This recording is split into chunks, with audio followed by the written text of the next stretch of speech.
दोस्तों, ये 20 साल पुरानी बात है। लिकेश और स्नेहा दोनों कॉलेज के टाइम से एक दूसरे से प्यार करते थे। दोनों एक दूसरे के बिना नहीं रह सकते थे। एक बार जब दोनों पार्क में बैठे थे तो फिर दोनों ने शादी करने का फैसला लिया और अपने अपने घर वालों को अपने प्यार के बारे में बताया और उन दोनों के परिवार वालों ने उनके प्यार को समझा और कुछ समय बाद दोनों की सगाई भी हो गई और 2 महीने के बाद इनकी शादी होने वाली थी।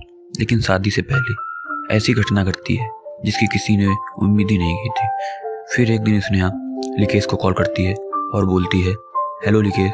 फिर लिकेश बोलता है, हाँ बोलो स्नेहा, तुम इतनी घबराई हुई क्यों हो, क्या हुआ तुम्हें? फिर स्नेहा बोली, आई मिस यू, मुझे तुम्हारी बहुत याद आ रही है। फिर लिकेश बोला, मुझे भी तुम्हारी बहुत याद आ रही है और पता नहीं स्नेहा आज क्यों मेरा मन सुबह से बहुत घबरा रहा है। फिर स्नेहा ने कहा, क्या आप मुझसे मिलने आ सकते हो अभी? तभी लिकेश ने कहा, हाँ क्यों नहीं, मेरा मन भी तुमसे मिलने को कर रहा है।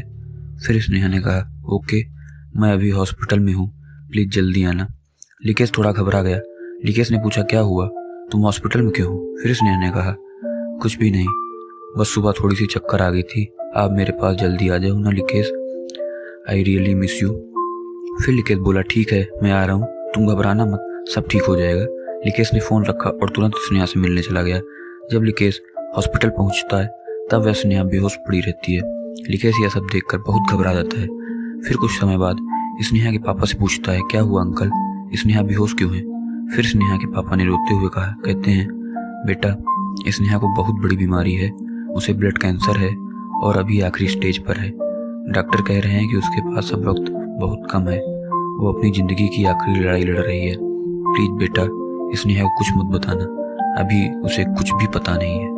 स्नेहा की पापा की बात सुनकर लिकेश घबरा जाता है, वह कुछ बोल ही नहीं पाता है, वह बहुत रोता है। फिर कुछ समय बाद स्नेहा को होश आती है। फिर लिकेश तुरंत मिलने चला जाता है, लेकिन दरवाजे पर वो अपने आंसू पोंछता है, फिर अंदर जाता है। लिकेश बोलता है, स्नेहा कैसी हो तुम? फिर स्नेहा बोलती है, अब तुम आ गए हो, सब ठीक हो जाएगा। फिर लिकेश बोलता है, हमारी शादी को कुछ ही दिन बचे हैं और तुमने अपनी तबीयत खराब कर ली, ठीक से खाया करो ना और खुश रहा करो। लिकेश स्नेहा को समझाता है। फिर स्नेहा बोलती है, ठीक है जी, अब मैं अच्छे से खाना खाऊंगी और हमेशा खुश रहूंगी और आज में से मैं आपकी हर बात मानूंगी, आप जो भी बोलोगे वो मैं करूंगी। लिकेश को मन ही मन बहुत रोना आता है, वह रोना चाहता है लेकिन रो नहीं पाता। कुछ समय बाद लिकेश खुद पर काबू नहीं कर पाता और रोने लगता है। तभी लिकेश रोते हुए बोलता है, तुम जल्दी ठीक हो जाओ और भगवान करे तुम्हें मेरी उम्र लग जाए। ये कहते हुए लिकेश स्नेहा को सिर को अपनी बाहों में रख लेता है। फिर स्नेहा बोलती है, अरे आप रोइए मत, मैं जल्दी ठीक हो जाऊंगी, आपने मेरा बहुत ख्याल रखा है।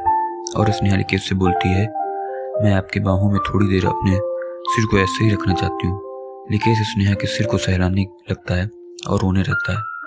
तभी थोड़ी देर बाद अचानक लिकेश को यह एहसास होता है कि अब उसकी स्नेहा नहीं रही, लेकिन तब भी लिकेश स्नेहा को अपनी बाहों में थामे रखता है और उसकी आंखों में आंसू बहने लगते हैं। वह बेसुध पड़ा रहता है।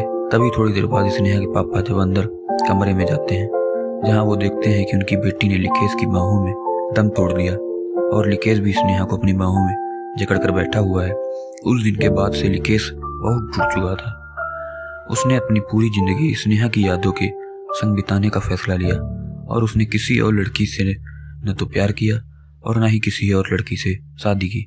उन्होंने अपनी पूरी जिंदगी स्नेहा की याद में बिता दी।